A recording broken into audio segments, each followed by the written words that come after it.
¿qué tal, queridos amigos de Sonora desde la Ciudad de México? Les saluda su amigo Demián Duarte y hoy estamos propiamente en el Parque México, que se ubica en la colonia Hipódromo Condesa, en el ánimo de saludarlos y ponernos al día con los temas de actualidad relacionados con los asuntos que nos interesan. A ver, la última ocasión que nos encontramos hablábamos de el viaje que emprendería nuestra presidenta, la doctora Claudia Sheinbaum Pardo, rumbo a Brasil, a el G20 en Río de Janeiro. Y bueno, había grandes expectativas respecto a cómo le iría a la presidenta. Bueno, el resultado fue realmente óptimo. Nuestra presidenta logró tener contacto con 12 de los 20 líderes mundiales convocados a este importante foro. Y bien, aunque no es vinculante, evidentemente la perspectiva, la posibilidad de hacer una presentación a nombre de México y la posibilidad de sostener reuniones con cada uno de los jefes de Estado, incluido el presidente de los Estados Unidos, el primer ministro de Canadá, el primer ministro del Reino Unido, el presidente de China, bueno, pues evidentemente que trajo la posibilidad, la perspectiva de que México involucre buena medida de lo que se está haciendo alrededor del rediseño de la economía, el relanzamiento de México y el mensaje poderoso que ofrece la presidenta de que México está de pie. Creo que esa es la parte sustancial de esta visita. Vamos a escuchar una parte de la presentación que hizo nuestra presidenta justamente en el foro del G20. Los programas más ambiciosos que hoy quiero proponerles lleva el nombre de Sembrando Vida. Consiste en dar a las familias pobres del campo un jornal, capacitación técnica para sembrar árboles maderables y frutales, así como cultivos para la alimentación. Nosotros destinamos cada año 1.700 millones de dólares para apoyar a 439,000 familias en México y 40,000 en Guatemala, Honduras y El Salvador. En 6 años se han reforestado con la siembra de 100,000 millones de árboles más de 1 millón de hectáreas, lo cual equivale a capturar anualmente 30 millones de toneladas de CO2. La propuesta es establecer, para empezar, un fondo que destine el 1% del gasto militar de nuestros países para llevar a cabo el programa de reforestación más grande de la historia. Significa liberar unos 24,000 millones de dólares al año, 12 veces lo que ya destina México, para apoyar a 6 millones de sembradores de árboles que reforestarían 15 millones de hectáreas, algo así como 4 veces la superficie de Dinamarca, toda la superficie de Guatemala, Belice y El Salvador juntos. Con ello, ayudaríamos a mitigar el calentamiento global, restauraríamos el tejido social, ayudando a las comunidades a salir de la pobreza. La propuesta es, pues, dejar de sembrar guerra. Sembremos paz y sembremos vida. Muchas gracias. Bueno, importante el mensaje, pero creo que ante todo más importante la representación.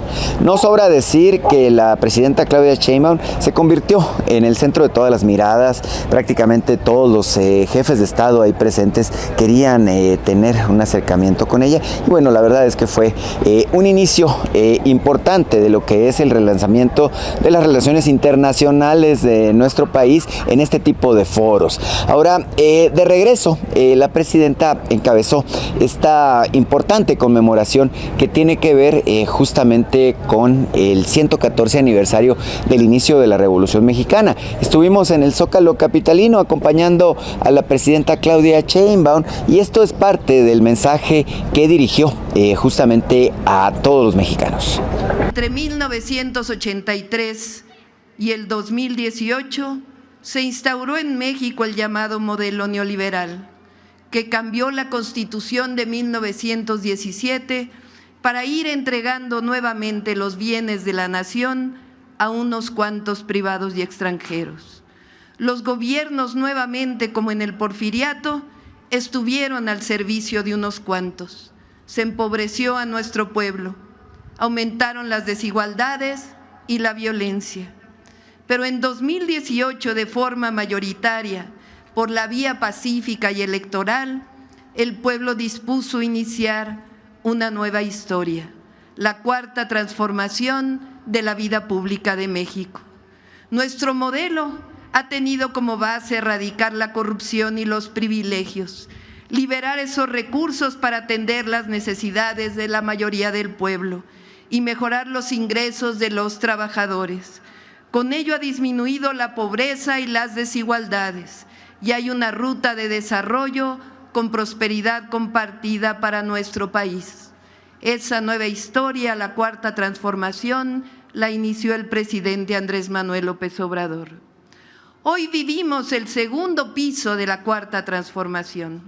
Se sustenta en la consolidación de la justicia, de la democracia, de las libertades, para alcanzar a plenitud la felicidad de nuestro pueblo.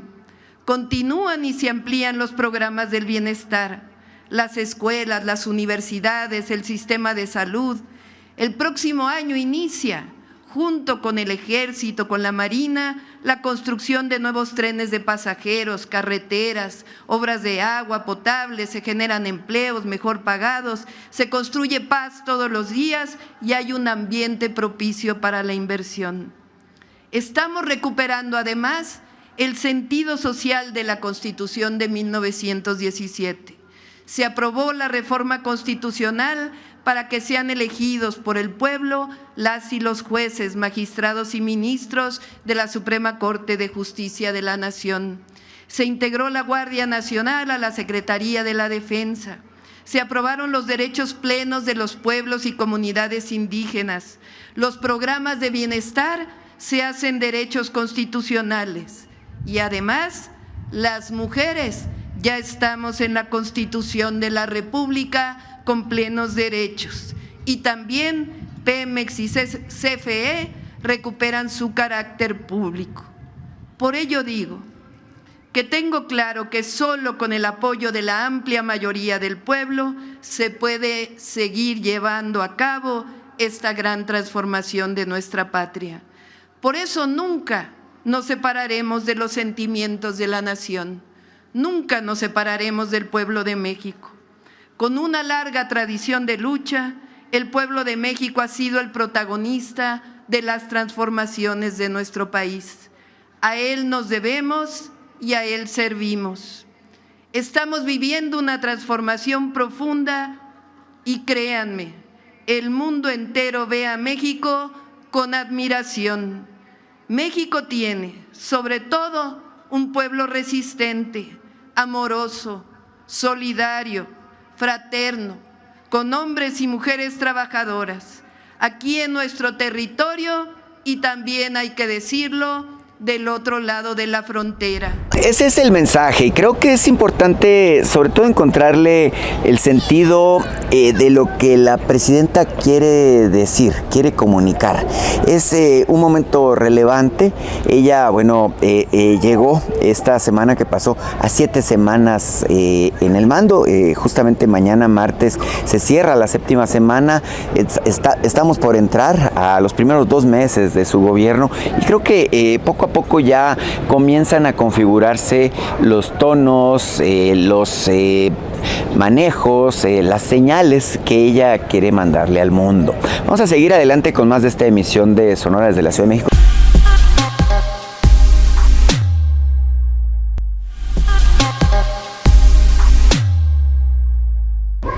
Bien, estamos de regreso con más de esta emisión de Sonora desde la Ciudad de México. Mira, esta semana que pasó también fue importante, relevante, porque se presentó la propuesta de paquete presupuestal, ley de ingresos y los criterios generales de política económica. Todo esto perfilando justamente a el primer año en forma de lo que es el gobierno de Claudia Sheinbaum Pardo. Ella prometió construir el segundo piso de la cuarta transformación. evidentemente sobre la base de lo hecho, de lo avanzado por el presidente Andrés Manuel López Obrador. Sin embargo, es evidente que toma más que decirlo, hay que hacerlo, hay que poner manos a la obra. Claudia Sheinbaum hablaba justamente el viernes sobre el plan que se tiene para impulsar a nuestro país. Escuchemos lo que nos dijo. Es el objetivo de todo el sexenio. Por eso también la estimación del crecimiento económico, porque nosotros tenemos un plan, no es solamente a las estimaciones del mercado, sino que tenemos un plan de inversión de infraestructura y también de inversión extranjera, inversión nacional en varias áreas y varios sectores. Es parte de lo que estamos desarrollando con los polos de bienestar, que ustedes me escucharon hablarlo durante toda la campaña. Esa es la visión que incorpora Claudia Sheinbaum. Se trata de un conjunto de asuntos: desarrollo de infraestructura, fortalecer el mercado interno, lo que tiene que ver con la captación de inversiones, justamente para configurar el buen momento que vive México. Se auxilió del secretario de Hacienda, en este caso Rogelio Ramírez de la O, quien hizo una amplia presentación sobre los detalles de qué consta el paquete económico, cómo se integra el presupuesto y cuál es la visión de lo que podría hacer México de salir todos estos elementos de los que se habla bien. Escuchemos a Rogelio Ramírez de la O en esta presentación. 3 consideraciones para la elaboración. Este proyecto tiene principios en el humanismo mexicano, es decir, la consolidación de un desarrollo con beneficios compartidos. 2. Está inserto en el cumplimiento de los 100 compromisos que asumió la presidenta doctora Claudia Sheinbaum Pardo el día de su toma de protesta. En este sentido, el proyecto corresponde al año 2025, pero tiene visión de mediano y largo plazo. 3. Busca el equilibrio entre ingreso y gasto de tal forma que se logra la disminución del déficit presupuestal de 5.9% del Producto Interno Bruto a 3.9% del Producto Interno Bruto y continúa con un mensaje de que la situación fiscal se consolide. Respecto del monto, el total es 9.3 billones de pesos. Un incremento nominal de 2.6% respecto al autorizado para el año 2024, equivalente a 235,000 millones de pesos. Del total, el gasto programable, que quiere decir lo que el gobierno puede programar, es decir, hay gastos que el gobierno no programa que ya están, como las participaciones a estados, el costo financiero, en fin. Lo que programamos en el gobierno son 6.5 billones orientados al cumplimiento de objetivos y metas. 2.8 billones es el gasto no programable, que ya les mencioné, es el servicio de la deuda.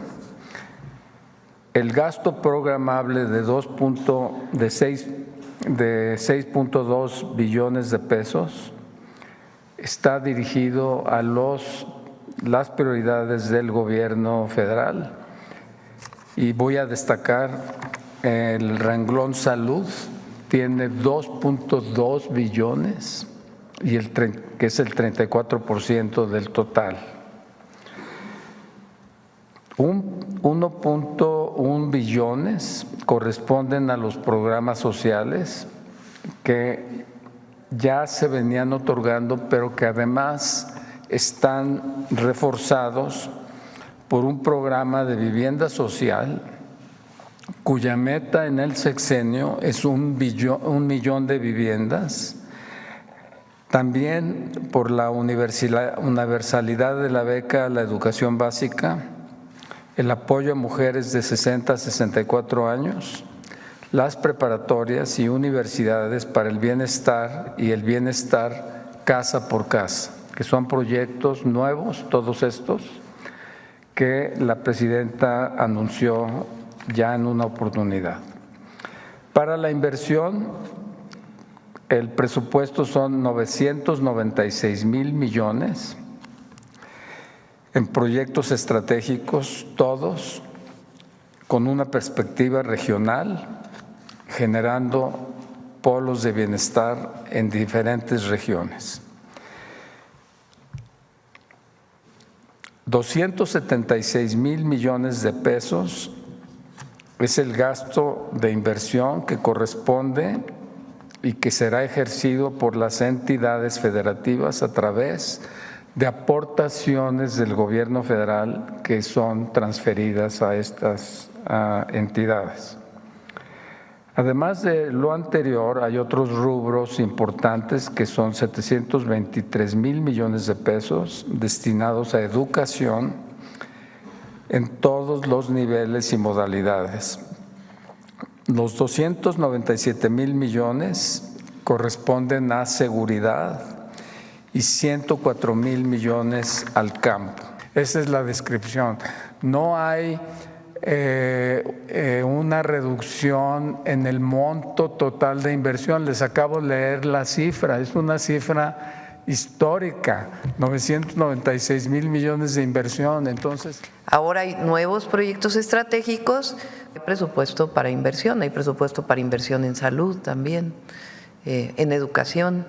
Entonces, es un presupuesto muy completo y balanceado. Bueno, esa es la visión, el panorama que nos pinta el secretario de Hacienda, Rogelio Ramírez de la O. Evidentemente son muchos los elementos que tienen que conjuntarse para que las cosas salgan a pedir de boca.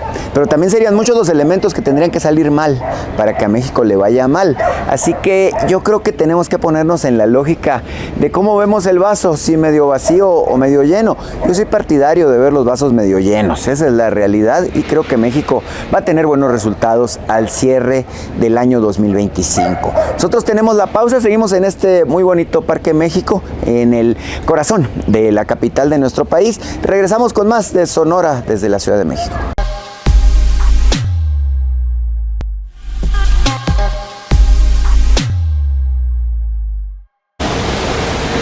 Bien, amigos, ya estamos de regreso con más de esta emisión de nuestro programa Sonora desde la Ciudad de México. Seguimos en las inmediaciones de este fabuloso Parque México que, mire, también tiene su lago, tiene sus fuentes, tiene sus cisnes y sus gansos. Así que si usted visita la Ciudad de México, no deje de venir. Es un parque enorme que está enclavado en el corazón de la colonia Hipódromo Condesa, justamente aquí en la zona centro de nuestra capital.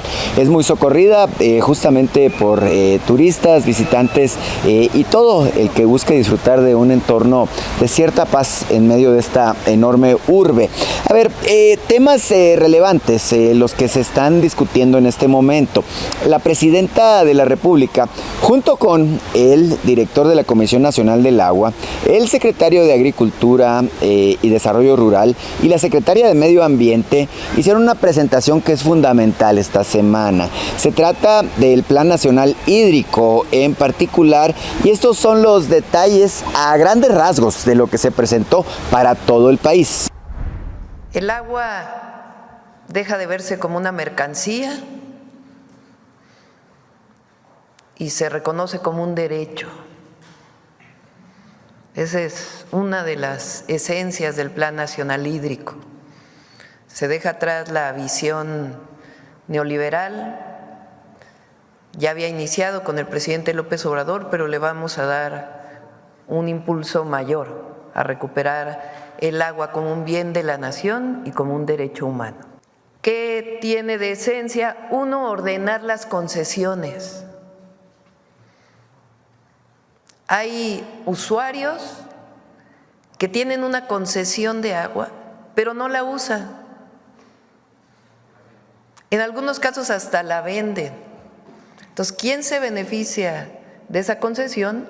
El particular. Entonces, lo que queremos es que esa agua que no se usa se le regrese a la nación para que se pueda disponer de ella, porque hasta los municipios tienen la concesión de agua. El agua le pertenece a la nación. Eso nos va a permitir disminuir la sobreexplotación y poder disponer de agua que hoy está concesionada para otros usos, principalmente para el consumo humano. 2, eficiencia en el riego agrícola, es decir, tecnificar el riego.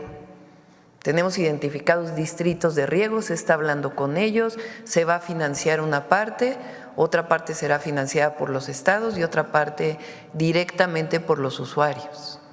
Entonces, la tecnificación del riego nos va a permitir ser más productivos en el campo y tener disponibilidad de agua, esa agua que no se va a usar porque ahora se va a usar más eficiente para disponerla para otros usos. 3, un plan maestro, municipios, estados y Gobierno de México, para que los recursos federales, estatales y locales los pongamos todos a trabajar conjuntamente, para que no cada quien trabaje por su lado. Entonces, un plan maestro, municipios, estados y federación para infraestructura de agua potable. 4, proyectos estratégicos de agua que están definidos para poder, a partir de todo esto, hacer inversiones que permitan destinar agua ahí en donde en este momento hay mayor necesidad de uso humano, de derecho al agua. Y 5, saneamiento, la parte ambiental. Vamos a restaurar varios cuerpos de agua y en particular 3 ríos. Todo esto es parte de un plan nacional integral en donde una de las primeras acciones es esta firma que se hace el lunes, que se ha venido trabajando ya por meses, en donde hay incluso industriales que van a decir yo regreso esta agua que tenía concesionada porque en este momento no la estoy utilizando, e incluso compromisos de inversión privada para cumplir con las normas, para reciclar agua, para utilizar en la industria agua tratada. Entonces, todo esto es parte de este plan, estamos contentos, entusiasmados, y hay recursos que le va a destinar la Federación para todos aquellos que dicen que no va a haber recursos. Hay recursos a partir del 2025 y en adelante para poder cumplir este plan ambicioso, histórico, Plan Nacional Hídrico para México. Bueno, ese es el enfoque central de esto que se considera como el mayor cambio en la política hídrica de este país en los últimos 50 o 70 años. Mire, la presidenta enfatizó también la necesidad de dejar de considerar el agua como una mercancía y considerarla como un bien de la nación que se puede impulsar para el desarrollo nacional. Ahora, se buscó detener justamente en lo que viene para Sonora.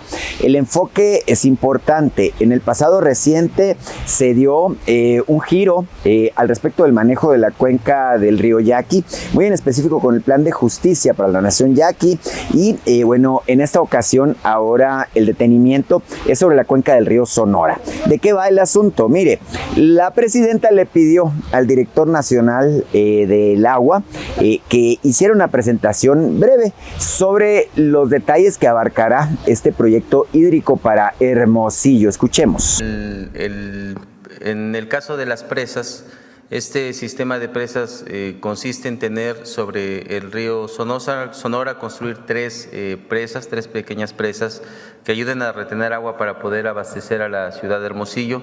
Estamos trabajando en el costo final del proyecto, como comentó la presidenta hace un momento.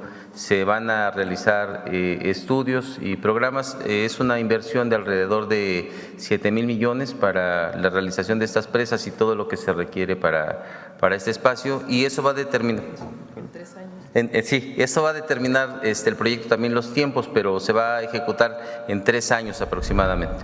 Claro que para usar correctamente los recursos hídricos que están en esta cuenca, construir el sistema de presas del que se habla, con una inversión multimillonaria, hablamos de 7,000 millones de pesos, es necesario sanear el río. No se nos olvida que la cuenca del río Sonora, en particular la zona del río Bacanuchi también, bueno, pues resultaron contaminados hace 10 años por un derrame que se padeció a partir de las operaciones mineras que hay aguas arriba. La secretaria de Medio Ambiente y Recursos Naturales, Alicia Bárcena, ofreció este importante detalle. El río Sonora Bacanuchi estamos trabajando de parte de la Semarnat en todo un programa de remediación. De hecho, ya nos reunimos con los empresarios y acordamos hacer un plan conjunto de remediación del río Sonora Bacanuchi y también de establecer y de cumplir los compromisos que se hicieron para la población en materia de salud. Ya estamos en contacto con la Secretaría de Salud, con COFEPRIS para que nos ayude también porque la verdad es que la contaminación del río Sonora sí es cierto que proviene de aquella explosión que hubo en su momento, o ese accidente que hubo en 2014, pero también es verdad que el manto freático, o sea, la parte geológica de Sonora, contiene ya de por sí algunos metales pesados. Entonces estamos tratando de ver cómo hacemos la remediación. Sí tenemos un plan para remediar el río Sonora y lo estamos haciendo en conjunto con la empresa principal que actúa por allá. Bueno, el proyecto va en ese sentido. Se trata de una atención integral, de lograr la remediación y aprovechar de manera íntegra el recurso que deviene justamente de esta importante cuenca hídrica. Nosotros, bueno, pues nos tenemos que despedir. Ya sabe usted que el tiempo es un verdugo implacable. Seguimos aquí tomando nota de todos los detalles. Esto es Sonora desde la Ciudad de México. Yo soy su amigo Demián Duarte y seguimos disfrutando aquí del fin de semana, justamente en el muy bonito Parque México. Un saludo para ustedes, nos vemos y nos vamos.